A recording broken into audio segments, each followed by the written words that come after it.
Olá, pessoal. Adriano Rocha mais uma vez por aqui. É muito bom receber vocês aqui. E se você entrou nesse vídeo, você não chegou aqui por acaso, né? Eu queria dar alguns anúncios para os senhores. Nós temos aqui na tela os e-books, né? Marinheiro Reborn. Se você quiser adquirir esse e-book, ele é gratuito. Você vai adquirir ele gratuitamente. Você pode acessar na Amazon, através do Kindle, né? Esse e-book é gratuito. É Revolta Sem Chibata e o autor é Marujo Reborn. O autor é um autor desconhecido, né? Que fez em homenagem ao nosso trabalho, à nossa causa, e a história, né, que a gente vem contando, e a história que se encontra nos anais, né, da história do Brasil, sobre a Marinha do Brasil, né? Então, Revolta Sem Chibata, Abusos e Assédios Morais na Caserna, Marujo Reborn, você pode fazer o seu pedido e adquirir gratuitamente aí nos nossos canais de comunicação. Tem 2 e-books que são de minha autoria, Dias de Luta e Dias de Paz. A gente trata de assuntos concernentes à superação, né? a dar a volta por cima em meio às intempéries que a vida nos proporciona. Fala sobre maturidade, né? Eu costumo dizer que maturidade é a capacidade de dar boas respostas a tudo aquilo que nos acontece. E tem José, a Saga do Sonhador. Ambos os livros têm a sua base, né? Na Bíblia, nas Escrituras, quer você acredite nela ou não, mesmo aqueles que não acreditam na Bíblia como sendo um livro, né, espiritual e tal, a Bíblia é um compêndio de muita coisa, um compêndio de engenharia, de psicologia, de antropologia, de relacionamento interpessoal e de tantas outras coisas, mas eu falo isso como teólogo que sou, né? E quero receber você com muito carinho aqui.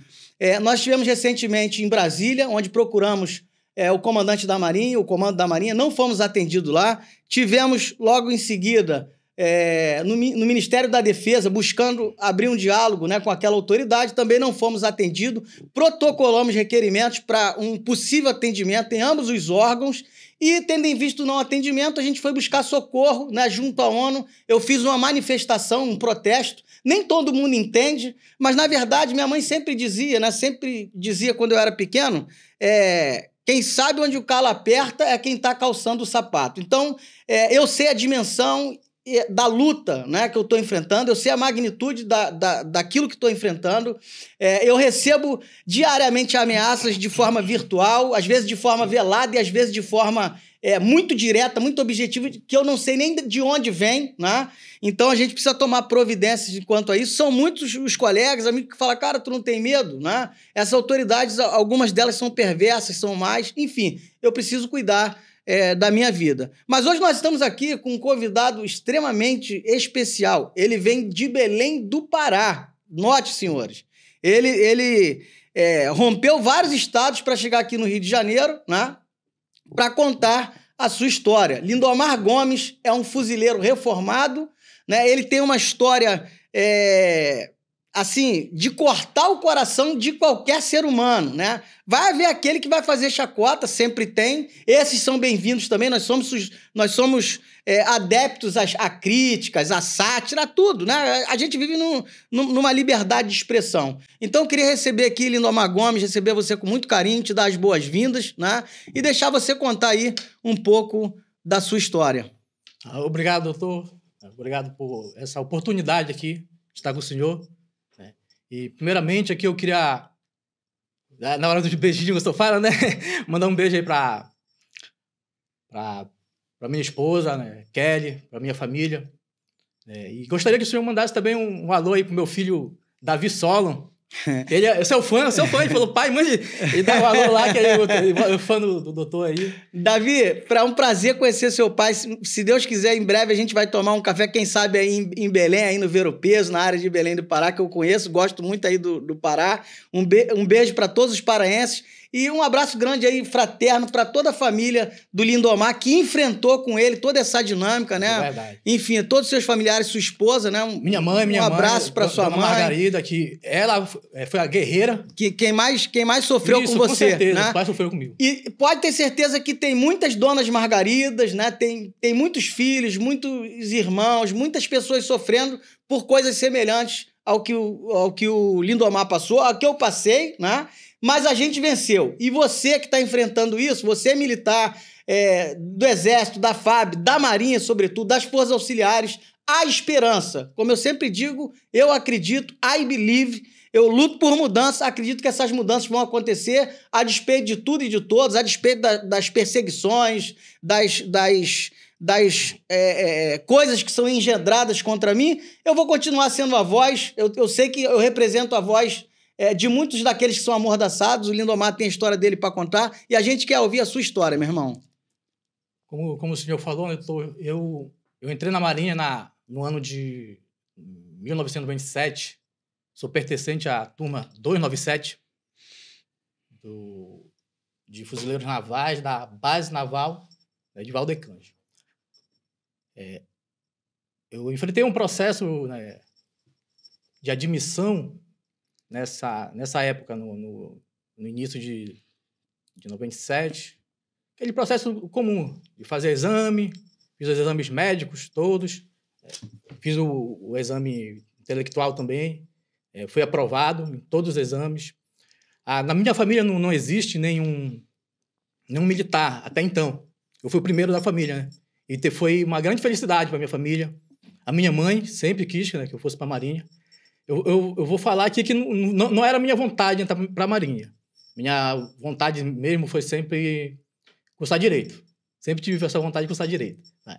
Fui levado para a Marinha por questão de emprego. A empregabilidade no meu estado é difícil, e a maioria dos jovens da minha época. E nesse período também eu morava no interior do estado, né, na cidade de Abaetetuba. Eu não morava na capital ainda. Então eu saía do interior para fazer as provas na capital.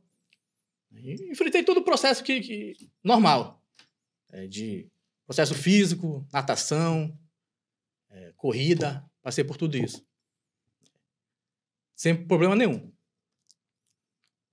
Fui admitido em todos os processos, normal.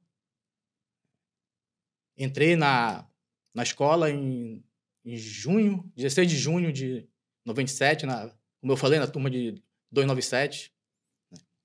Quando a gente chega nessa vida, no nosso início, aquele impacto, né? A gente sai da vida civil, a vida militar ela é totalmente diferente. Eu já esperava por isso, não esperava coisa... Eu não estava esperando um mar de rosas, sabia que eu ia chegar lá e ia ralar, estava preparado para isso. Então, logo quando chega para se apresentar na escola, tem aquele impacto, como eu falei. Os instrutores gritam, machucam fisicamente. Na minha época se machucava fisicamente, quando a gente entrava logo. Esse machucar fisicamente seria como? Vou exemplificar aqui em fatos, né? Que aconteceu comigo. Porque a gente tem o preparo, né? Que o militar tem que passar por um preparo, um treinamento para que ele se torne um militar efetivamente. E tem aqueles excessos, né? Que inclusive tem levado pessoas à morte, que tem produzido marcas indeléveis na alma do cidadão, na alma do indivíduo, né? Eu acredito que você sofreu essas marcas. Então, que tipo de agressão física você sofria? Logo na entrada, na escola que a gente entrou, né? Na escola de recruta, eu vou contar o que aconteceu comigo. Isso, exatamente. A sua experiência. A minha experiência, porque somos 30. 30 na turma, né? 30 da turma. Cada um teve sua experiência. E eu estou aqui para contar o que aconteceu comigo. Uhum. Desde a minha experiência de recruta até a minha experiência no ISME, né, que eu passei pelo ISME também, que foi, vamos dizer, o término da minha experiência. Passei pelo ISME aqui no Rio. Uhum. Fui reformado, como o senhor já falou. Então, voltando aqui, entrando na escola de recruta, tem todo aquele impacto, gritaria, né? Corre, molha. E interessante que quando eu fui me apresentar, eu era cabeludo. Uhum. Era metido a roqueiro, né? Aquele negócio de jovem, juventude, né? Metido a roqueiro. Quando eu chego com os cabelos grandes, não para me apresentar justamente para o serviço, para começar a escola, vamos dizer assim, né? Para começar a escola. Mas eu fui pegar o resultado. Aí me deparei com os instrutores, que agarraram meu cabelo logo, né? Quando deram o resultado que eu tinha passado. Eu não sabia que eu tinha passado, que até então eu era civil. Uhum. Chego cabeludo porque eu era civil. Sim. Fui pegar o resultado. Quando eu chego a pegar o resultado, e deu que eu tinha passado, tacaram a mão no meu cabelo e passaram o facão. Sem incorporar, sem nada. Sem incorporar, sem nada. Você é civil. Eu civil. Eles atentaram contra a pessoa de um civil. Contra a pessoa de um civil. Passaram o facão no meu cabelo. Mas o facão literalmente mesmo? Facão, literalmente. Faca de combate. Faca de combate. Você tá vendo, senhores, que aqui não tem ninguém brincando de denunciar fatos que acontecem? Passaram a faca de combate no meu cabelo. Botaram em posição de canguru. Passaram a faca de combate no cabelo. E eu fui em posição de canguru. Subi uma escada que tinha da escolinha, que a gente fala, né? Porque a escola nessa época... E você não estava incorporado, não tinha nada. Você só foi pegar o resultado. Só fui pegar o resultado. A gente estava formado para pegar o resultado. Certo. Mas eu estava preparado para tudo aí quando eu cheguei. Não vou dizer que eu fui despreparado, né? Mas eu sabia que eu ia logo passar por isso, né? Até então eu era civil. Subi em posição de canguru na escada da escolinha. Porque essa época, só para situar aqui... A escolinha, ela funcionava na base naval. A gente era formado, os fuzileiros navais, junto com os marujos reservistas. Uhum. Os recrutas. Os recrutas reservistas. Entendeu? Era todo mundo formado. Tinha a equipe dos reservistas e tinha a equipe dos instrutores para navais, né? Uhum. Recruta navais. Uhum. Então, mas ali funcionava todo mundo junto. Certo. Todo mundo junto. Então, a escolinha já tinha uma escadaria. E eu peguei, voltando ao caso do corte do cabelo, eu subi em posição de canguru, cabelo já na mão aqui. Uhum. Quá. Mandava fazer lá, né? A gente fazia, subi. Fui até na época o coordenador do curso. Eu não vou citar nomes aqui, mas tem processo dele aqui que o nome dele tá aqui. Quem é sabe. Quem é sabe. Entendeu? E processo público, ele foi condenado nos processos. Uhum. O processo é público. Então, subi, chegou lá, peguei aquela, vamos dizer, aquela lavagem na cabeça, né? Aquela apagação. Esse processo que você diz é processo criminal ou civil? Foi condenado por processo criminal ou criminal. Criminal. Criminal. A equipe de instrução foi né, acusada, processada e condenada. É isso que eu quero deixar claro para os senhores. Muitos dos senhores serão processados, condenados e vão pagar a pena, né? E vocês que estão me perseguindo, vocês estão perseguindo alguém que não cometeu crime algum, alguém inocente, e vocês estão usando do aparato público contra a pessoa desse advogado, desse comunicador, justamente por isso, por estar denunciando esse tipo de coisa que o Lindomar saiu lá de Belém para vir aqui falar pro Brasil. Atenção, Brasil! Aqui não tem ninguém brincando. Sim. Aí voltando. Cheguei, aí teve aquela apagação na cabeça, né? Primeiro me chamando de afeminado, porque eu tava com o cabelo comprido, né? Chamando você de afeminado. Porque o coordenador da época era evangélico extremo. Tudo ele levava pra Bíblia. Entendeu? E falou que aquilo Deus não aceitava, que era bíblico.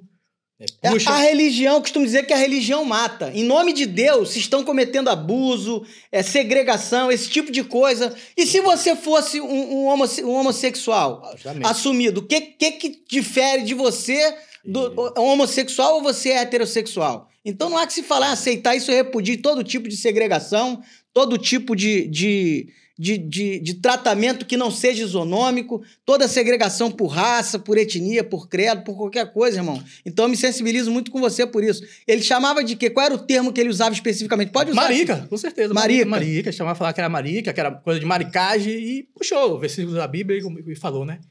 E eu em posição de canguru. Aí de lá mandou pro barbeiro, o barbeiro foi, passou... Fez corte militar. Ele vai lembrar disso, porque eu acho que foi o único que chegou cabeludo lá. Como eu falei, eu cheguei cabeludo por quê?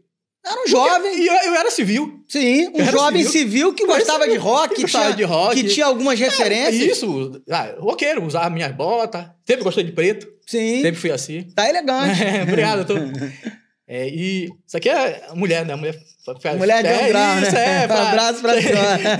Elas cuidam da gente, Elas cuidam da gente, com certeza. E eu devo muitas mulheres da minha vida. Até minha mãe, a minha esposa, agora eu tô há 15 anos com ela. Isso é ela bom. Sabe, minha mãe acompanhou, ela já pegou, eu após ser reformado, né? Uhum. Mas ela sabe que eu sofri, que eu conto, e também ela acompanha a vida dos militares também. Sim. Eu tenho amigos militares, ela sabe dos casos, Sim. né? Então é isso. Aí chegando lá, teve aquela sessão de rasteja, canguru, né, polichinelo, mandaram cortar o cabelo, tá? Fui, cortei o cabelo e voltei pra casa. Era civil, né? Era civil. Não era civil. Era voltou de cabeça raspada. Cabeça raspada. Quando eu chego lá em casa, minha mãe queria que eu fosse pra Marinha, eu fico feliz.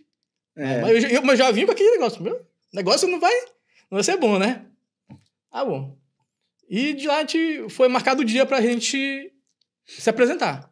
A gente chega, os 30 da escola, chega no 16 de junho de 97, 16 de junho de 97.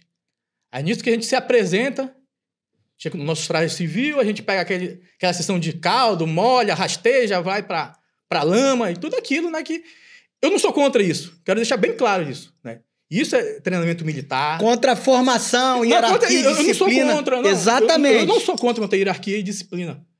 Faz parte da vida militar. E quem vai pra lá sabe que isso faz parte. Exatamente. Mas a gente tem que pensar muito bem na hora do grito, na hora de paga flexão, paga canguru, né, polichinelo, exercício físico.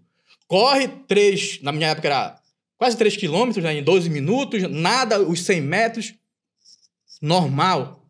Tudo né? isso é aceitável, tá dentro do padrão. Dentro do padrão. Quem não deu conta, pede e vai embora. Isso. Porque não está preparado fisicamente, nem psicologicamente.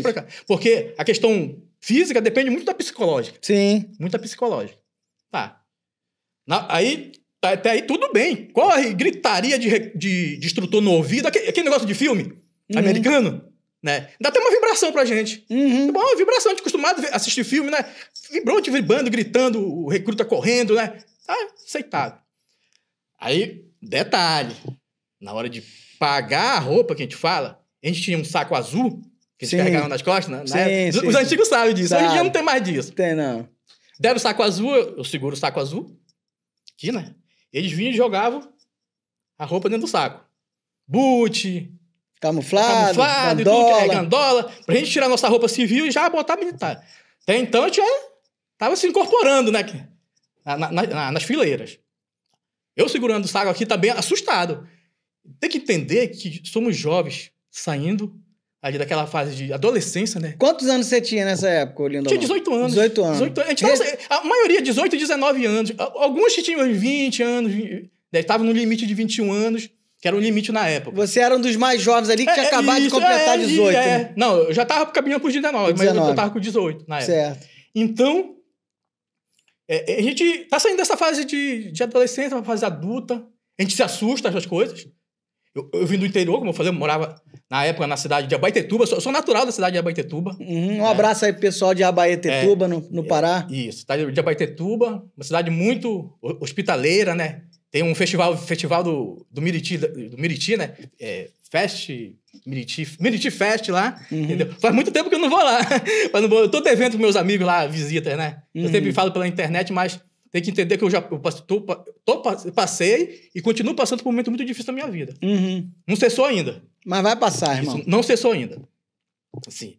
Aí, voltando, eu segurando o saco, eu vou dar esses, né? Vamos dizer, esses parentes, também vou voltar na história. Eu segurando o saco aqui, ele vem, o instrutor. Esse instrutor é muito importante porque ele vai fazer parte de toda a minha escola. As coisas engraçadas, né? Que acontece na tua vida, Deus, né? O destino, seja lá o que for, a pessoa acredite, né? Mas esse instrutor que fez isso comigo no primeiro dia de escola, ele vai ter um papel muito importante na escola de recruta, na minha formação. E não é bom. Não é um papel bom. Segurando o saco azul aqui, e uns vinham com calça, uns vinham com boot, jogavam aqui dentro do saco, e a gente segurando. E ele chega, pega o boot e joga. O saco tava pesado, e eu não aguentei o saco. O saco caiu da minha mão, né? Isso que caiu, ele correu e me jogou na parede, me segurou pelo pescoço e me levantou. E começou a gritar e apertar. E o meu ar já tava faltando. E ele ia gritar, recruta, tá doido, seu recruta tá doido. Sabe? Por que tu não segurou, recruta? Não falei pra te segurar. Situação. Sabe? Com a mão no seu pescoço, te esganando. Me esganando na parede. Tem gente que acha que é brincadeira, né? Tem gente... Senhoras e senhores, por que eu tô sendo perseguido? É porque eu tô trazendo pra luz coisas que acontecem intramuros, nos quartéis, principalmente na Marinha do Brasil, há século, há décadas, há muitos anos. Nós estamos falando de um passado não muito distante, 1997. 1997. Esganadura de um instrutor, que era sargento, provavelmente. Não, na época era cabo. Era um cabo, instrutor cabo do curso de formação de fuzileiro navais, esganando um recruta recém-chegado. Pasmem os senhores, mas essa é a realidade. Um homem formado, né? Sim. Eu era bem magrinho, Sim. pequeno, não sou um homem grande, tenho 1,72 m, né? E magrinho na época. Né? E ele, um homem formado. Pegou, me segurou e o meu ar tava faltando. Sim. Podia até ter te matado, Podia né? ter me matado naquele dia, no primeiro dia. Se você morresse, o que a Marinha alegaria? Morte natural, do coração, infartou, isso, justamente. Infartou. É sobre isso, senhores. E quando ele viu que eu já tava faltando ar, ele me soltou. E eu caí sentado, né? E ele me levantou pelo ombro e fica em pé, recrutor. Quase desmaiou, né? Quase desmaiei, assim, tonteando. Né? Como eu falei, ele vai ter um papel muito importante na minha escola. Tá. Esse foi o impacto ali da minha chegada. Certo. Passou. Como eu tô falando, eu vou contar a minha história, porque aconteceu outras coisas com outros militares. Recruta na época. Que ninguém nunca falou nada, né? Encontros nossos. Tivemos um encontro agora no domingo passado. Que legal, de turma, né? De turma. Minha turma é muito unida, doutor. Muito unida a minha turma. Tá? Você falou da vinda aqui, não? Tá na surpresa? Tá na surpresa. Só tem alguns que sabem, mas tá na surpresa aí. Um abraço aí pra turma de 97, Fuzileiro Navais, lá da base de Valdecães. E a turma 297, eram duas turmas formadas. A turma 297, turma do Lindomar, um abraço aí pra vocês. E essa turma tem muita história, aí a minha turma. E a gente é muito unido. A turma eram 30, a gente tem no grupo, tem uns 6 que a gente não tem mais contato, né? Porque cada um vai pro o Brasil é grande, né? Cada um vai para um lado do Brasil. E a gente não tem contato com esses 6, mas tem uns 20 e pouco no grupo que quando tem encontro sempre vai. 19, 18, 11, sempre, todo ano tem um grupinho, né? Todo ano tem 2 encontros da turma, às vezes tem 3. A gente tem os nossos contatos lá sempre, né? Hoje em dia tem membros que estão no Rio, né? E outros estão em Belém. Você parou ali na agressão que ele te pegou pelo pescoço e tem um papel fundamental ao longo da formação. Tem um papel fundamental na minha formação. Teve toda essa questão que eu falei de grito, paga, corre, a gente correu no campo, chofe, né, que é o banho, que a gente se molha, se joga na areia. Aceitável, como eu falo, doutor. A gente pode aceitar essas coisas, porque é vida militar. Certo. Não estou aqui para criticar a Marinha e essa formação físico-psicológica militar. Não estou aqui para criticar isso. O que você quer denunciar são os abusos. Perpassar o limite do aceitável. A partir do momento que um instrutor pega, esgana um recruta, bate na cara de um recruta. Tinha tapa na cara? Você sofreu tapa na cara? Mais tapa na cara. Aqui no processo tá uns que foram condenados por causa de tapa na cara. Tem uma história... Vou dizer pro senhor, não da minha turma. A turma depois. Mas mesma equipe. Mas sofreram a mesma coisa. Isso. E a mesma equipe. Sim. Mesma equipe que me formou foi processada. O coordenador da escola, né? Que era o responsável, era um tenente. Ele foi processado. Esse tenente ele era auxiliar da fuzileiro? Isso, auxiliar, ele passou como praça. Foi soldado e depois fez a prova. Aí depois ele passa ali, aí é o processo de monstrificação que o abusado de hoje é o abusador de amanhã, que eu não canso de falar disso. Ele passou pela etapa de praça. Era para ele ser mais sensível. Mas infelizmente... Ele se dizia cristão. Eu não entro nem nesse mérito de religião, porque eu sou contra, eu sou um cara espiritualizado, né? Eu tenho a Bíblia como uma referência. Agora, eu não sou manipulável, não vem falar em nome de Deus. Já teve gente me procurando em nome de Deus para falar assim, rapaz, para de fazer isso em nome de Deus. Então, não vou nem entrar nessas questões aqui, né? Cada um tem a sua fé. Agora, uma coisa eu sei.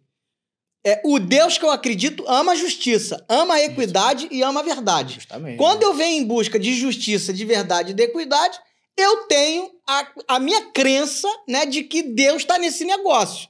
E quem quer ficar com as coisas nas trevas é um lado de espíritos ruins, espíritos malignos. Quem tortura, quem mente, quem tripudia, quem ama torturador, né? Quem se torna um torturador. Por trás disso, olhando por uma ótica espiritual, seja qual for a sua crença, tem o bem e o mal. E no lado de quem está fazendo mal, a gente sabe, né? Então, o que eu busco aqui é o bem, irmão. Eu tô te dando voz para você falar, expor o que você sofreu, o que talvez esteja entalado na sua garganta, pouca gente sabe. A partir de hoje, o Brasil vai saber. Com certeza. Não, eu falo, para você dizer cristão, porque ele usava muita religião.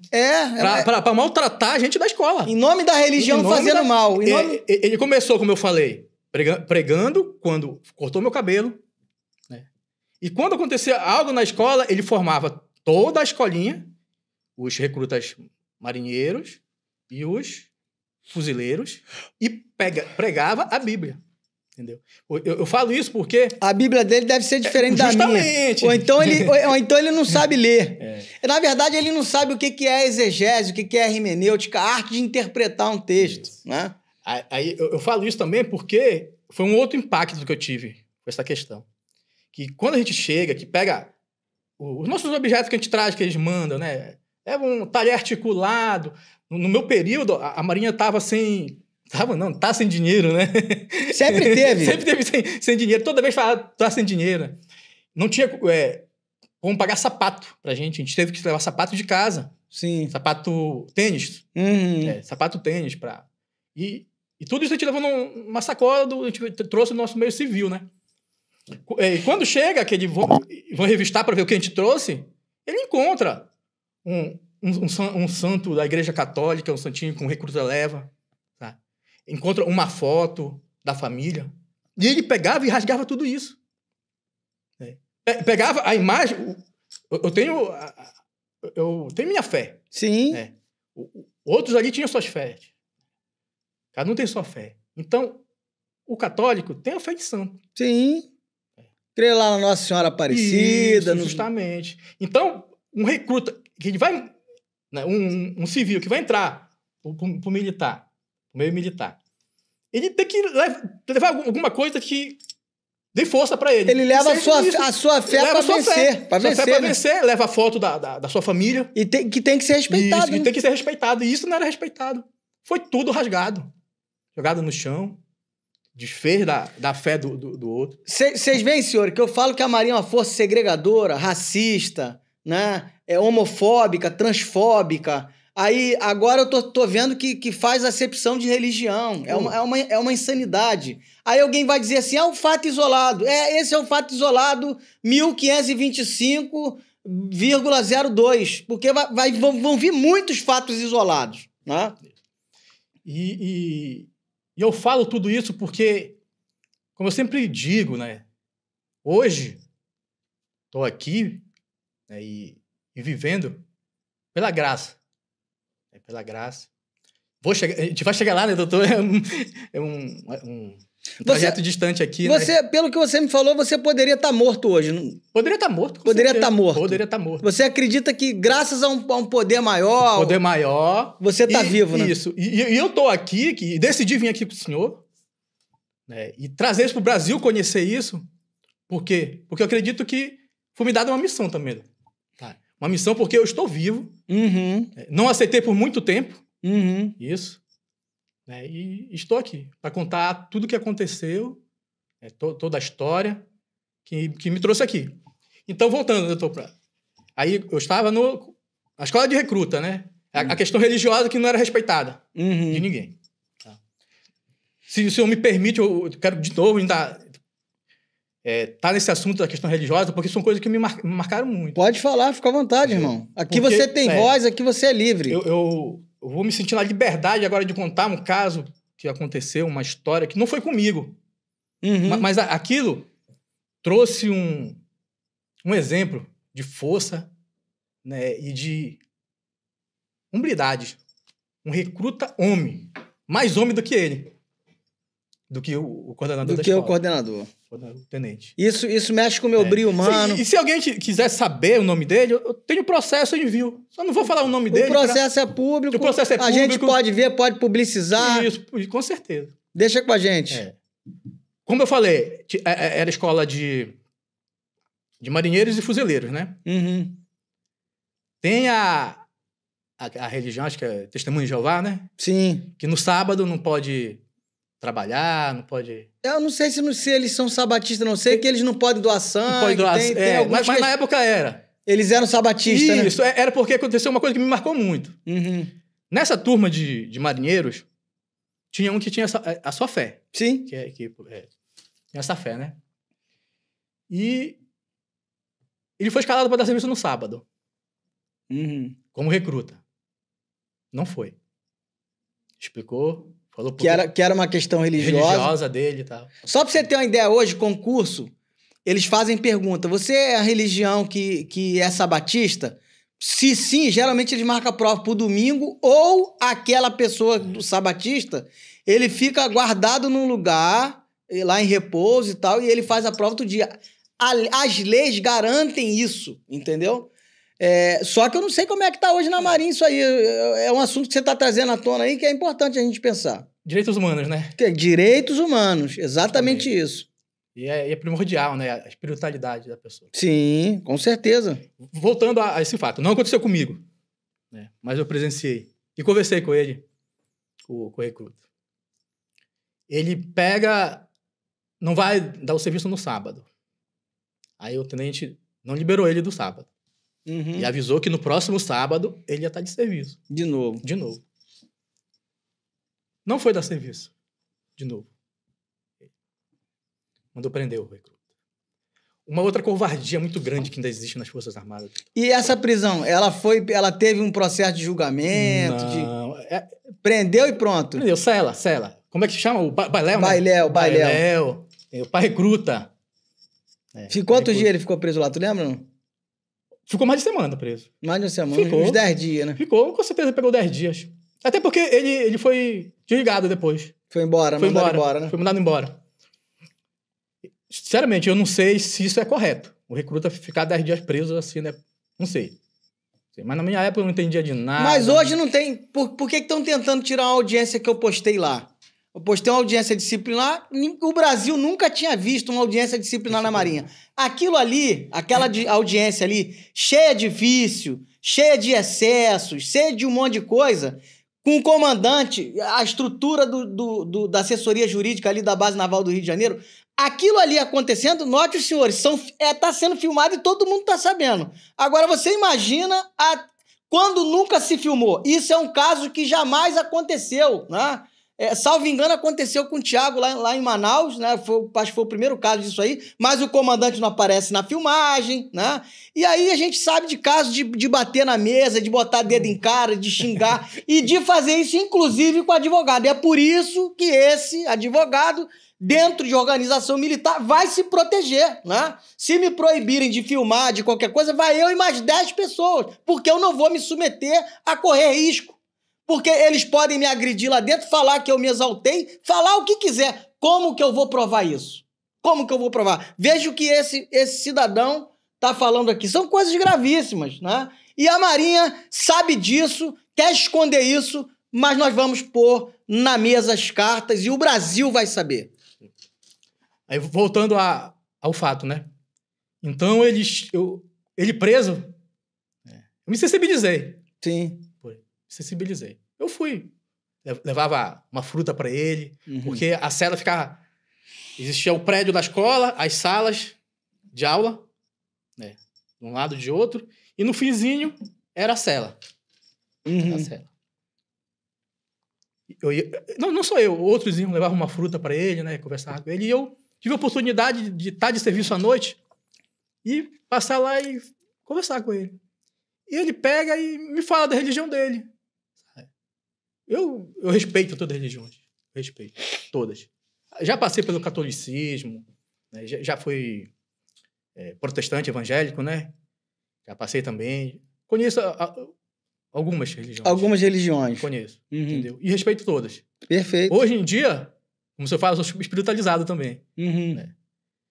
Então, eu me sensibilizei pelo caso dele ter a coragem de enfrentar aquele homem. Né? Grosso. Homem grosso. Ele era um homem que tinha um porte assim de acho que 1,80 m mais ou menos, só que ele era bem avantajado. Era bem... Que não aceita ser contrariado, ainda que o inferior hierárquico esteja certo, porque quando você age dentro da hierarquia e disciplina, pede permissão para falar, faz sua continência e você expõe uma coisa que está errada, você não está se insurgindo contra a hierarquia e disciplina. Você está se insurgindo contra o ato ilegal. E aí você ouve aquele negócio que eu vou te isso, eu vou te aquilo, eu vou acabar com sua carreira, eu vou te expulsar da marinha, eu vou não sei o quê. Não é assim que acontece? Isso, com certeza. E foi o que aconteceu com ele, né? Foi o que aconteceu com ele. Ele foi expulso, ele saiu, foi expulso, foi desligado. Eu não tive mais oportunidade de conversar com ele, mas o que me tocou foi isso. Esse é um caso que não é você, mas você acompanhou de perto. Eu acompanhei de perto porque eu conversei com ele, né? O tempo que ele passou ali preso. É uma covardia que eu acho. Uhum. Militar, soldado e cabo, ir para trás das grades. Não. Eu passei por isso, fui para trás das grades também. Eu vou te falar uma coisa, irmão. Existem, é porque tem coisa que eu não posso entrar no mérito aqui, mas isso vai acabar. Isso vai acabar, sabe por quê? Porque tem tratados internacionais de direitos humanos. Para se julgar e prender alguém, tem que ser um magistrado, tem que ser um juiz, né? Então tem muita coisa que os direitos humanos, tratados internacionais, do qual o Brasil é signatário, que vai trazer alterações para o âmbito do Brasil no que tange às Forças Armadas, sobretudo a Marinha. E a grande questão nisso aí, cara, é que eles respeitam até a Constituição. Eles respeitam até o ordenamento jurídico pátrio. Você vai falar da sua formação hoje, né? E você entende o que eu falo. Eles têm as leis que são criadas ali pelas próprias autoridades, pelos generais, pelos almirantes. As normas, né? As normas internas que regem as carreiras e que eles fazem o que eles querem, pô. Eles são sempre os beneficiados em detrimento da praça do pessoal mais inferior hierarquicamente. E infelizmente, que até o STF, né, dá esse resguardo para eles, né? Resguarda eles também disso. Já teve decisão do STF, infelizmente. Mas isso vai mudar, eu acredito que vai mudar. Infelizmente, e eu espero que mude. Eu quero que mude. Eu tô aqui justamente que é para isso também. Uhum. Que é porque o Brasil, né, o seu público, né, e o mundo. Porque não, eu vou te falar uma coisa. Tem que conhecer isso. Até os ministros do STF não sabem o que acontece lá dentro. O senso comum não sabe o que acontece dentro do quartel. Quem do senso comum que nunca teve lá dentro sabe. Só sua mãe sabe de ouvir você falar. Agora, quem tá lá dentro sabe... Não, doutor, minha mãe não é de ouvir eu falar. Ela foi vítima diretamente. Teve isso também? Teve. Coação. Foram em casa. Na sua casa? Ixi, tem muita história pra contar, doutor. Infelizmente, naquela época não tinha celular pra gravar. Não tinha internet pra gravar e jogar na internet. Na internet, nas redes sociais. Isso não existia. A minha família foi perseguida. Perseguida. Vocês estão vendo, senhores? Em 1997, a família foi perseguida. Agora, imagina eu que estou denunciando, né?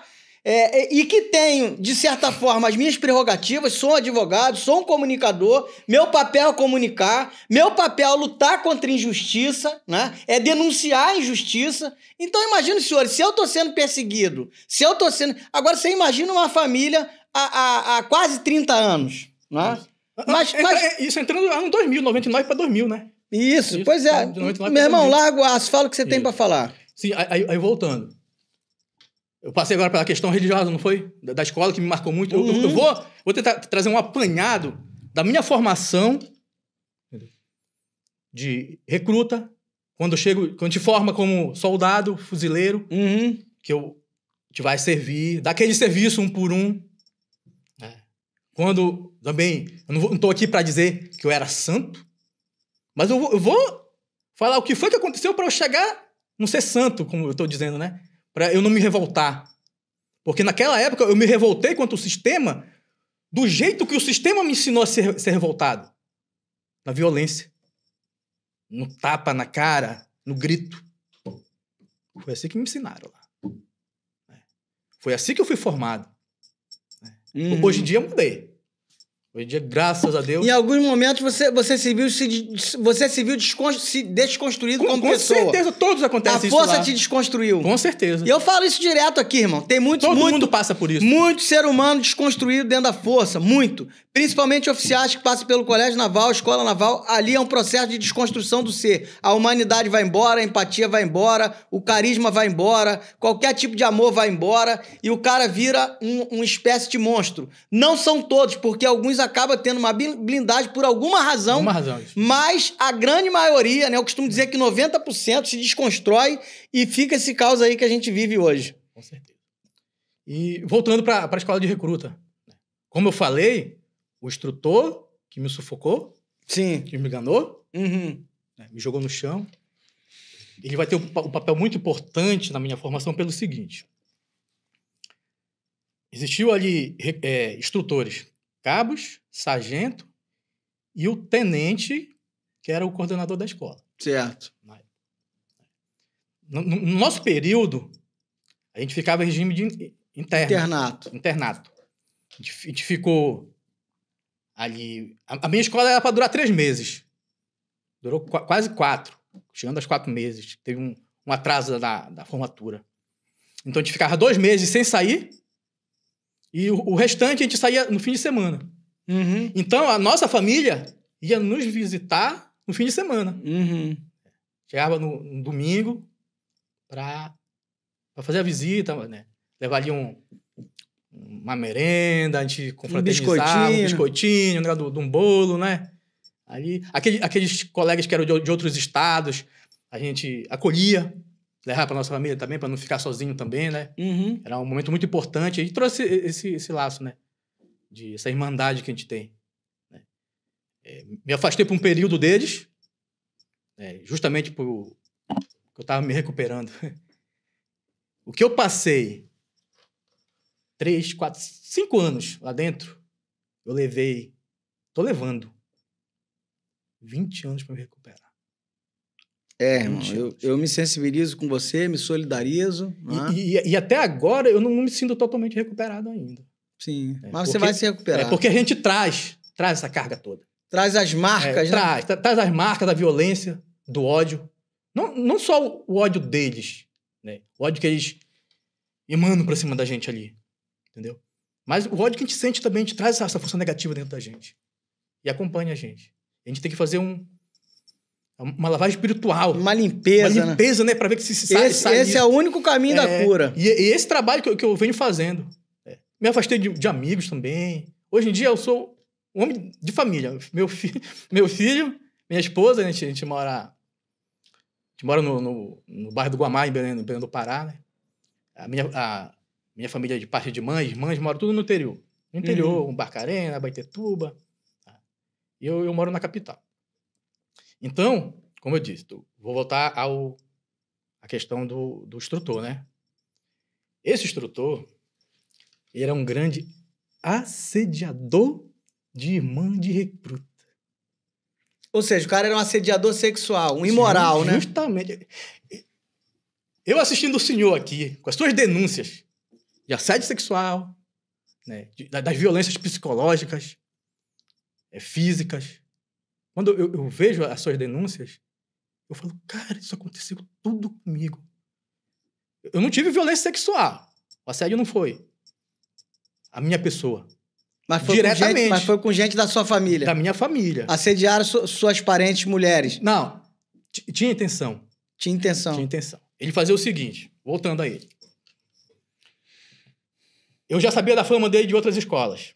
A escola de recruta na base naval, se eu não me engano, ela permaneceu ali na década de 90. Quando chegou no ano 2000, foi para Brasília, a formação em Brasília, depois eles voltam para Belém e fazem um curso de adaptação à nossa realidade lá, amazônica, que é uma realidade muito diferente do resto do país, né? E um fuzileiro tem que estar adaptado à selva amazônica, que é uma das missões, né? Do Corpo de Fuzileiros. Não, como vou voltar a falar, não tenho nada contra o Corpo de Fuzileiros, nem contra a Marinha. Meu problema foi pela má formação que tivemos lá. Pela violência, por tudo que aconteceu, que é extra formação.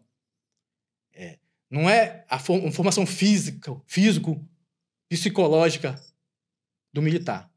Não sou contra isso.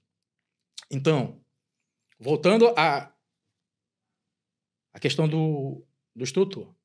Ele tinha o costume de chegar nas famílias dos recrutas e ele escolhia uma irmã, uma tia, até uma mãe, porque tem relato de mãe de recruta, entendeu? E não era só ele. Como eu falei, a única exceção foi do marinheiro lá, porque foi uma coisa que me tocou muito, pela coragem dele, como eu falo, a coragem dele ter enfrentado, e ele, se ele está escutando, é que ele vai lembrar. Por quê? Porque eu admiro os corajosos. Eu admiro pessoas corajosas. E ele foi uma pessoa corajosa, né, que enfrentou um homem, uma autoridade muito mais do que ele, que mandou até ele embora. De repente, era até vontade. Ele estava lá porque era vontade dele ser militar. Esse ponto é muito importante, senhores. Eu chego a me arrepiar, né? Eu não estou falando para ninguém ser kamikaze, ninguém se autodestruir na sua carreira. Mas o que aconteceu comigo, né? Eu recebi um laudo forjado para ser expurgado da Marinha. Por quê? Porque eu me insurgi contra a covardia. Eu me insurgi contra a injustiça. Um cidadão, né, capitão de mar e guerra, que hoje é condenado por ato de improbidade administrativa. Na Marinha se usa IPM, sindicância, parte de ocorrência como instrumento de suplício para calar o indivíduo. Eles fizeram isso comigo, né? Eu, naquela época, não tinha formação, mas sempre gostei de ler regulamento. Fiz uso da minha capacidade intelectual, porque isso eu tenho, graças a Deus, né? E aí eu confrontei ele no meio de um monte de militares. Confrontar não é afrontar. Não é se insurgir contra a hierarquia. Cabo fulano de tal, continência, permissão para falar, permissão concedida. E aí você fala, isso aqui, comandante, isso tá errado e tal. Aí eles vêm com aquele papo de censurado superior. Ora, senhores congressistas, o RDM, o RDE, o RDA, os regulamentos disciplinares precisam ser revistos. O Estatuto dos Militares de 1980 precisa ser revisto. E mais do que isso, o Código Penal Militar, o Código de Processo Penal Militar precisam ser revistos. Né? Tem um tipo penal, ofensa às Forças Armadas. O que é ofensa às Forças Armadas? O que é ofensa? A gente não pode trazer uma verdade. Eu falo, as Forças Armadas estão tendo tortura. As Forças Armadas no século XXI estão tendo abuso sexual constantemente. As provas estão aqui. Aí eu vou ser enquadrado na ofensa às Forças Armadas? Tá bom, me enquadre aí. Que medo vocês não esperem de mim. Entendeu? Porque eu estou agindo no estrito cumprimento do meu dever legal, enquanto comunicador, enquanto advogado, e não vai haver covardamento. Então eu quero encorajar os senhores a terem coragem de tirar a mordaça, né? De quando emanarem uma ordem legal, bote por escrito. Sabe por quê? CPP, não sei o quê, enquanto tem um só fazendo isso, agora eu quero ver se 100, 200, 300, 500, 1000, a força já tá sucumbindo porque não tem inscrição. As pessoas não estão se inscrevendo mais, nem para oficial, inscrição da Escola Naval, 5 mil e poucos inscritos, nem para sargento do Exército, né? E, quiçá, para fuzileiro naval, soldado, onde o cara vai se ferrar todo para ganhar R$2.000. Fica aí esse glamour, essa coisa glamurosa, marqueteira, mentirosa, né? Enquanto a gente está aqui falando a verdade. E eu sigo dizendo, a verdade é implacável, né? E aí, então, o sargento era assediador, queria assediar sua irmã. Cabo. O cabo, era um cabo. Isso. E, como eu falei, ele assediava familiares. Só pra mulher, ele assediava. Era um doente sexual, né? Doente sexual, justamente. E, na minha turma, ele elegeu a minha irmã, a mais velha das minhas irmãs. Tava para completar 18 anos. Era menor de idade. Menor de idade ainda. Menor de idade ainda. Né? Como eu falei, tinha a visita dos parentes todos, né? E ele passava em mesa em mesa. Eu sabendo da história... Predador, né? Predador. Passava como predador buscando a presa. A gente sabe. Né? E eu já sabia, né, da fama dele, porque já vinha comentários de outras escolas e o que ele fazia. E ninguém denunciava e ninguém falava nada. Porque tá amordaçado. E é agora que tá... Eu que tô falando agora. Depois de 20 e poucos anos. Isso, mas eu faço parte de grupos de fuzileiros. Sempre tem a brincadeira e sempre tem a lembrança. Não falam o nome dele, mas sempre tem a brincadeirinha. Deu a irmã pro cabo. Fulano, sabe? Que hoje em dia... Aquelas brincadeiras. Que hoje em dia é aquele cara também que... Mostrificado que o senhor fala, que foi formado por esses instrutores, que tá em grupo, pregando quase que a mesma coisa, e ele foi vítima. Né? Foi vendo que a vítima tá se tornando agora... A vítima virou algoz. Algoz, justamente. Entendeu? É isso aí. Ele foi vítima. Aí tem essas brincadeiras, né? E todo mundo sabe que eu não tô contando mentira aqui.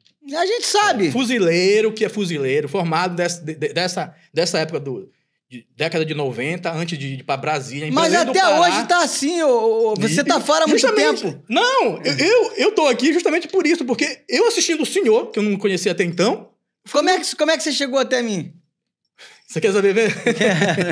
Eu vou contar. Como eu participo desses grupos, né? Sempre tô olhando. Sempre tem aquele bitolado de marinha, boca preta, que quer falar mal. Quer babar ovo do mais antigo. Aí falou assim, advogado maluco aí, botaram lá. Postaram o seu nome. Tem um advogado maluco. Vídeo, isso. Tem um advogado maluco fazendo isso aqui, entendeu? O mentiroso, não sei o que eu fiquei assim, pô. Aí, como eu conheço quem ele é, eu falei, pô, esse cara tá falando... Então, se ele tá falando isso, eu sou contra ele. Eu sou contra ele porque... Peraí, eu vou ver o conteúdo, né, desse senhor que eu não conhecia até então. Tendo o prazer de conhecer, que já tive outras conversas com o senhor. Prazer é todo meu, meu irmão. O prazer e a admiração que eu tenho pelo senhor. Fico muito agradecido. Se eu tô aqui, é pelo senhor também. Fico muito agradecido. Porque o senhor me encorajou. Como eu tô aqui para encorajar também muitos. Outros. E vão vir, vir. E vem sim, com certeza. Porque tem muita gente que foi de baixa, que é civil hoje em dia. E tem gente que pode confirmar minhas histórias. A sua história já tá sendo confirmada, rapaz. Pode confirmar, pode ir lá no comentário. Inclusive, você tem os processos aqui, ó. Tem toda uma documentação que prova bastante coisa. A gente não tá brincando, não. Isso aqui é física, que digital tem outras também. Você já me mandou lá. já me mandou. Então, ele chega, passou pela minha mesa. Olhou minha irmã. Olhou assim, ele fez assim mesmo. Pra mim. Porque... Aquele padrão indiazinha paraense? Linda, né? Linda, bonita. Graças a Deus, minhas irmãs são... Isso é uma covardia sem precedentes, sem tamanho. São lindas minhas irmãs, graças a Deus. Me solidarizo com a senhora, irmã do Lindomar, que foi aí, sofreu a agressão, né? Sinto muito. E ele pega e olha, né? Passa. E eu conhecendo a fama dele, porque, doutor, eu nunca fui um covarde, sabe? Sempre enfrentei as coisas de peito aberto. Mas eu enfrentava do jeito que eu fui educado para enfrentar. Para enfrentar. Infelizmente. Entendeu? Por isso que eu procurei outra educação para enfrentar de outra maneira. Né? Porque me trouxe prejuízo. A gente não pode ir contra o sistema de peito aberto. A gente é mais Exatamente, exatamente. Então ele passa e eu nem ligo para ele. Não chamo para apresentar a família, nada. Porque um cara desse para mim é um porco. É um vagabundo, né? Porco. Sabe? É um verme. É um porco. Um porco eu gostei. Sabe por que porco? Porque a gente fazia isso da escolinha. A gente era porco pra eles. Mas na verdade o porco é ele, né? Justamente. Ele tá... Um ser humano... A figura de tá... Um ser humano reprovável em todos os aspectos. Exatamente. Então, ele pega... Passou eu... Não vou chamar.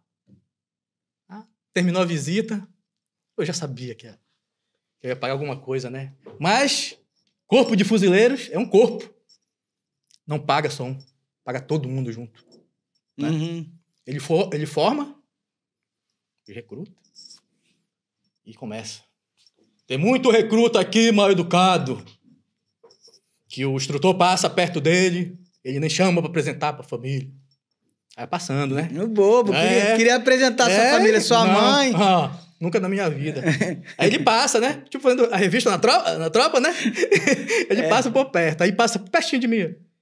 Não é 1028. Meu número era 1028. 1028. Não é 1028. Sabe o que é isso? Botar a turma contra um, né? Sim, sim. Que é pra você virar o vilão. Virar o vilão. Você virar o vilão. Não é 1028. Todo mundo corre no campo. Era castigo, né? Físico, né? Mas tudo bem, a gente pegava preparo, né? Aí corria no campo, lama, chofe. Chofe era um hidrante que tinha, que abria assim, a gente tomava banho naquilo, e tinha uma poça de lama e todo mundo para aquilo lá. E o pessoal puto comigo, né? Não reclamavam. Eu tinha outros que sabiam que aquilo fazia parte e não ligavam. E veio recruta, né? Falar comigo. Pô, o que é isso, pô? Por que tu não apresenta pro cara? Não sei o quê. Não apresento nada. Eu tô contando essa história porque ele também é uma figura importante na minha formação. Então, todo mundo pagou o que tinha de pagar, passou o domingo, né? Fiquei acordado no domingo para segunda, né? E não deixou dormir. Ele inventava um negócio de uma barra de flexão lá para fazer, que cada fim de semana ele aumentava 5 barras. Se a gente fazia 11, no outro fim de semana era 16 que tinha que fazer. Tudo bem. Eu não sou contra isso, eu não sou. Sim, não, o militarismo, ele é uma coisa bonita, ele é uma coisa legal. E detalhe, se eu te perguntar se você é vocacionado pro militarismo, você vai dizer que é. O que você não é vocacionado pro abuso. E ninguém é vocacionado pro abuso. Tanto é que a pessoa surta, a pessoa entra em parafuso da noite pro dia. Quando é submetido a abuso, vem um episódio pós-traumático e aí vem com isso os distúrbios mentais provocados, causados, né? E aí sempre a junta vai dizer lá sem nexo de causalidade, sem relação com efeito do serviço. A gente sabe como é que funciona as juntas militares, principalmente a da Marinha do Brasil. Deixa eu te fazer uma pergunta aqui, cara. Você falou dos anos de 2007. Você lembra de um caso de um sargento que assassinou um recruta na base naval Val de Cães e depois deu um tiro na cabeça? Você lembra desse fato, não? Olha, doutor, eu ouvi falar só, né? Mas não é do meu período, não, acho. Eu só ouvi falar. Mas você ouviu falar, porque foi em Belém, né? Foi. Então, esse militar, né? Ele era da minha turma. Segundo sargento HN, estava lá na base naval Val de Cães, salvo engano, né? E aí tava em problema de depressão, tava vivendo um dilema, deixaram ele armado, na madrugada, no serviço na madrugada, parece que o recruta falou alguma coisa pra ele lá, ele deu um tiro no recruta e aí vieram pra cima dele, ele estourou a cabeça. Olha, tem Sargento Duarte, minhas condolências aí à família, nunca esqueço dele, nunca vou esquecer, era um cara que eu gostava muito, né? E que se suicidou por conta de um descaso da Marinha Brasileira. Mais um, né? A gente tem números, né? Esse aí é lá pelos idos de 2000 e alguma coisa, 2006, 2007. Esse período eu ouvi falar, porque eu não estava lá, né? Esse período de 2007. Eu já estava no... Mas ali em Belém você tomou conhecimento. Eu ouvi falar. Como outros casos que eu ouvi falar também muito ali. E também tem daquela internet que a gente puxa da notícia nos jornais, né? Sim, Na época, assim. Mas tem uma Alameda lá também que tem o nome de um recruta também que se matou lá. Inclusive, ele até assombrava a região lá dessas histórias de assombração, né? Sim. Mas sim, aí voltando. Sim, ele forma todo mundo, libera todo mundo e vai comigo. E fala. Fala diretamente mesmo. Da próxima vez que eu passar perto da tua família, tu me apresenta a tua família. Entendeu? Aí. Me apresenta a tua irmã. Assim mesmo. Me apresenta a tua irmã? Tua irmã. Por quê, senhor? Quero que tu me apresente ela. Por quê? O cabo não pode falar com a tua irmã? Eu falei, depende da sua intenção. Porque se o senhor tiver com a intenção que o senhor... Que eu tô que tá demonstrando... Tá demonstrando que estou entendendo, o senhor não é casado? Foi logo para esse lado da família dele, né? O senhor não é casado? Ele falou, sou casado. Mas tu já sabe. Passei, tu vai apresentar. Aí eu fiquei calado. Liberou todo mundo, aí eu fiquei acordado, né? Como eu falei. Passei outro dia... levando aquele expediente que a gente leva, no tempo de escola, né? O estudo, tudo aquilo normal, morto de sono, cochilando na sala, pegando tchof. Tchof que a gente cochilava, o tchof, se molhava e voltava, de camuflado, tudo, voltava todo molhado todo passado. Pode pegar uma pneumonia. Vou chegar lá, doutor. Você tá vendo só? Como você é muito inteligente. E no próximo fim de semana... Não, no próximo fim de semana ele não foi. Era um outro instrutor do dia, né? Que tinha... Cada dia era um instrutor, né? Ele não caiu no domingo. Mas ele caiu no domingo posterior, né? A esse que ele não foi. E ele passa de novo. Perto da minha família. Não apresento ele. Não chamo. Certíssimo. Nada, não chamo. Ele vai embora. Termina a visita, os familiares, forma todo mundo corre, recruta mal educado, não tem educação na casa dele, não aprendeu nada, todo mundo corre, tchof, não sei o que. Aí, libera todo mundo de novo comigo. Não aprendeu não, recruta? Seu recruta doido, que aí naquele papo. Agora, toda vez que tu me vê, tu vai pro tchof. Não vou nem falar pra ti, não. Toda vez que tu me vê, tu vai pro tchof direto. Que é se molhar com a gandola e tudo, né? Aí eu... A escola... Não vou falar que foi a escola toda, porque aconteceu um evento que ele parou. A escola toda olhava pra ele, tchau, me molhava. Uma vez eu esqueci. Porque eu tava no bebedouro, tomando água, assim, e eu só vi aquele vulto passar.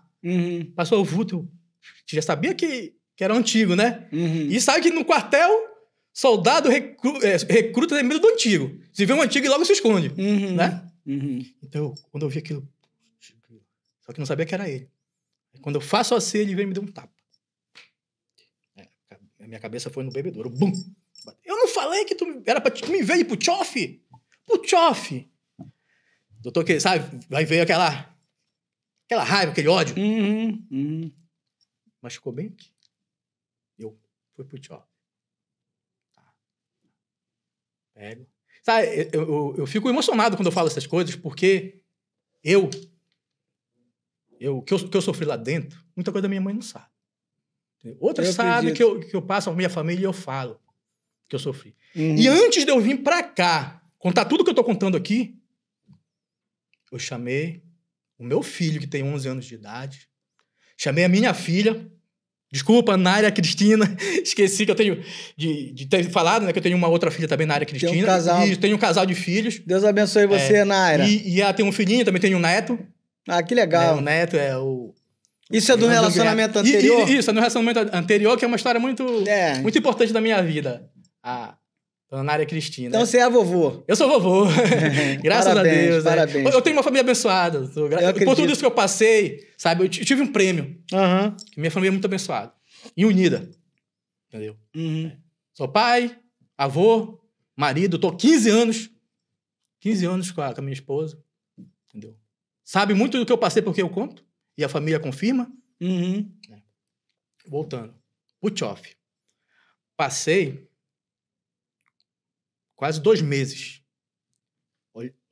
Olhava ele, tchof. Voltava, passava uma olhada. Tchof é ir lá se molhar e ficar molhado no lugar onde tá, sala de aula, seja lá onde for. Embaixo do ventilador. Só porque o pessoal civil às vezes não entende. Embaixo do ventilador. Imagina o que ele não podia adquirir e pegar, né? Peguei. Pneumonia. A minha mãe... Risco iminente de morte, né? Pneumonia. Minha mãe foi na visita. A minha mãe pra confirmar. Tudo que eu tô falando aqui, minha mãe confirma. Eu sei, a gente sabe. Aí eu te falo, como é que é o nome disso? É treinamento militar ou é aquela palavra, né, que acham muito pesada que eu falo, né? Alguns falam trote, não é trote. Começa com trote, T e termina com A, né? É aquilo, diga se me entende. Eu queria que você começasse a encerrar agora esse bloco. O papo tá gostoso demais. Mas nós vamos fazer um segundo episódio, né? Vai ficar na parte 1, o pessoal vai ficar aí com sede para a parte 2, né? Do episódio com o Lindomar Gomes. E a gente está partindo aqui para o final, né? Para esse fechamento, né? Isso. Eu queria reiterar aí, se você quiser adquirir o Revolta Sem Chibata, faz contato com os nossos canais, está lá no link. O e-book Dias de Luta, Dias de Paz e José, a Saga do Sonhador são de minha autoria. Esse tem um valor de R$ 34,90 na Amazon, né? Comigo você vai adquirir a R$ 19,90, você vai ajudar na causa, vai somar, agregar para que a gente consiga continuar entrevistando pessoas e arcando com essas custas, né? Todos esses recursos são empreendidos na causa. Você vai ajudar nas minhas defesas, né? Eu estou lutando contra um gigante, então eu preciso me defender. É muito importante que você entenda isso. E aí a gente vai caminhando para o final, ô Lindomar, e a gente vai para um segundo episódio, uma segunda parte, que com certeza vai ficar quente, porque você vai falar do que você sofreu, né? Sobretudo no que tange a psiquiatria, aquilo que te deram de laudo forjado e de como está hoje, dos desdobramentos, da sua formação, o que você conseguiu alcançar, porque a sua história é muito linda, meu irmão. Sim, com certeza. Eu acho que ainda tem muita história para contar, né, no segundo episódio aí. E esperar que vai ter o desfecho, né? Vai ter um dia de fúria. Eu chamo de dia de fúria. Sim, sim. Dia de fúria. Eu já tive também o dia de fúria. E vai ter a redenção também. Isso aí, isso aí. Eu já tive também. Oh. Por isso que o que você tá falando, cara, você se identificou com as minhas falas aqui, né? Com as falas daqueles que foram os meus entrevistados. E quem tá ali do outro lado se identifica. É o que eu falo. Tem aquele que foi abusado na Marinha, tem aquele que não viu, que não foi abusado, mas viu o abuso crasso, né? Tem o que foi, é a maioria. Tem o que não foi, é a minoria. E tem o mentiroso. O mentiroso é o diz que não tem. Não, na Marinha não tem. Na Marinha não tem. É tudo bonitinho. É a Marinha do marketing lá do Almirante Pavone, das comunicações, né? E tem aquele que fala que é mimimi, que vai lá nos comentários, fala e nunca foi, e nem sabe. Que é Nutella, é Nutella. Aqui todo mundo é Nutella. Todo mundo que senta aqui, né? Todo mundo é Nutella e você é o bonzão, você é o gostosão. Mas sabe o que é bonito? É que eu não ligo pra quem tá comentando o que quiser. Comente, aqui tem liberdade. Num processo, não faço nada. Pode falar o que quiser. Do outro lado, não. Do outro lado é covardia. É uso do aparato, é todo tipo de perseguição. Meu irmão, tem hora que eu não é que eu ande com medo. Eu não tenho medo de morrer. Mas eu corro risco. E não dá pra gente não falar essa verdade. Se amanhã eu morrer, né? Se amanhã eu for fuzilado, vocês podem puxar minha ficha toda. Eu não devo nada a ninguém. Eu sou marido de uma mulher só. Eu sou um cara que vive na integridade, a única coisa que eu faço é denunciar as atrocidades que acontecem no âmbito militar, né? Então eu queria que você fizesse essa fala final aí pra gente encerrar e a gente vai gravar aí depois um outro episódio para que você encerre a sua fala com essa transição, né? Do que você viveu na saúde, daquilo que você venceu no contexto aí da dinâmica e como está hoje as questões que envolvem tudo aquilo que você falou, né? Sim, depois de todo, né, esse sofrimento que eu passei lá dentro, né, desses fatos aí que a gente vai ainda tratar, né, no próximo episódio, eu fui acumulado, isso foi se acumulando, acumulou admissão, se acumula a vida de recruta, vem a vida de soldado, não muda nada, piora. Piora a vida de soldado. Entendeu? Vem o dia de fúria, que eu falo, que foi o limite. Dia de fúria, no próximo episódio você vai falar. Que é o limiar, né, que é o limite ali do ser humano, porque tudo que eu vou falar aqui, tem pessoas que vão se identificar. Você chegou a agredir alguém? Sim, eu agredi, fui agredido. Então eu passei por isso também. Porque foi isso que me ensinaram. Era assim pra eu agir. Eu, quando agredi, eu vou te falar, quando agredi, né? Eu não agredi, eu me defendi. Eu perdi o controle do meu corpo, irmão. Eu garrei no pescoço de um oficial, né? É um oficial superior. E aí eu não tinha controle nenhum. Um sargento que me conhecia, caramba, Rochinha, calma, não sei o que, me tiraram dali. E esse cara ficou me pressionando. Guerreiro, você tá bom, eu tomando 9 comprimidos dia. E eu falava com ele, irmão, comandante, você acha que eu tô jogando esse comprimido fora, que é brincadeira? Né? Você tá sem ereção, já tá cheio de problema em casa, tá vivendo uma desgraça, um caos. Aí o cara fica ali te pressionando, meu irmão. Quando eu vi, eu pulei no pescoço dele e eu não sabia.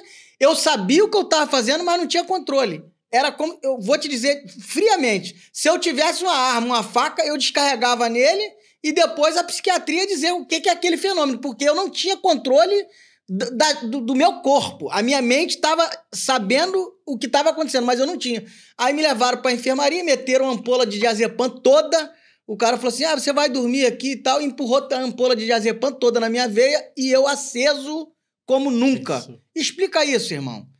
Só a psiquiatria explica, mas a psiquiatria que explica é do paisano, a psiquiatria do civil, porque a psiquiatria, ele tem história, vai falar da UISM, né, que eu também já falo muito, ele tem história para falar, ele vai falar no próximo episódio.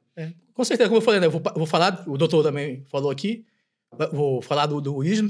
Do Dia de Fúria. Do Dia de Fúria, aí de lá, o UISM, né? O ISM, o encerramento da carreira e a nova vida. Isso, justamente. E a nova vida que eu tô buscando ainda. Buscando isso. E tô trabalhando para essa nova vida. Aí tenho o apoio da minha família. Eu sempre vou colocar a minha família à frente de tudo. Isso. Porque estiveram comigo momentos felizes e nos difíceis. Que foram isso aí, meu irmão. Momentos difíceis mesmo. Você é um grande herói, parabéns à família dele. Quero pedir à nossa audiência, compartilhe esse vídeo nos grupos, né? Principalmente você civil, por quê? Porque os militares, eles são amarrados, eles são amordaçados. Eles são, como eu estava lá em Brasília, amordaçado e amarrado. Aquilo ali é o retrato dos militares que não podem se manifestar, não podem falar, não podem dizer o que vive, não pode dizer nem o que pensa, né? Só pra você ter ideia, na Marinha, pro cara fazer um concurso público, ele não tem liberdade, ele tem que avisar a Marinha que vai fazer. Passei por isso. Aí, quando ele avisa, ele é perseguido. A avaliação dele cai. E eu tenho orientado algumas pessoas que você é livre. Faça o concurso, não avise nada a ninguém para ninguém começar a te perseguir. E depois você tem o caminho das pedras aí para que ninguém te prenda, porque você tem liberdade. Essas normas que eles criam aí são normas covardes, né? São normas que ferem princípios elementares constitucionais, princípio da dignidade humana, direito de ir e vir, e uma outra infinidade de leis, né, do ordenamento jurídico pátrio, a própria Constituição, e mais do que isso, agora eu estou buscando as leis internacionais, Pacto São José de Costa Rica, tratados internacionais, Carta da ONU, enfim, a gente vai evoluindo e a gente vai se ampliando aí no sentido de conhecimento para buscar justiça. Meu irmão, quero agradecer a tua presença, muito bem-vindo. Eu que agradeço. Eu acho que esse episódio vai ser um episódio impactante aí na vida das pessoas que sofrem o que você sofreu, o que eu sofri, e no próximo episódio você vai encerrar aí contando com chave de ouro aquilo que você viveu e como está a sua vida hoje, a volta por cima, e eu quero dizer para você que você pode dar a volta por cima. E queria que você desse um recado aí para o nosso público, né, para finalizar aí o nosso episódio. Acho que o que eu poderia falar aqui para vocês, né, assistir o próximo episódio, não deixar e dá força para esse homem aqui. Compartilhe, entendeu? O pessoal que tá na reserva, os civis, né, compartilhe. Vocês sabem que a gente passou por tudo isso, que ele passou, eu passei também, entendeu? E eu passei por, como eu falei, tudo que o doutor fala aqui acumulou. A minha história, do acúmulo de tudo. Por isso que ela é diferente de outras histórias. Que eu chego no limite, sobrevivi e tô aqui. Isso aí, meu irmão. E que as pessoas tenham fé que acho que passa, né, doutor? Vão vencer. Vão vencer e a fé que nós move, né? A verdade é essa. Meu irmão, eu agradeço. Grande abraço, obrigado aí por ter vindo. E Deus abençoe você. Até o próximo episódio. Um abraço a todos vocês, fiquem com Deus.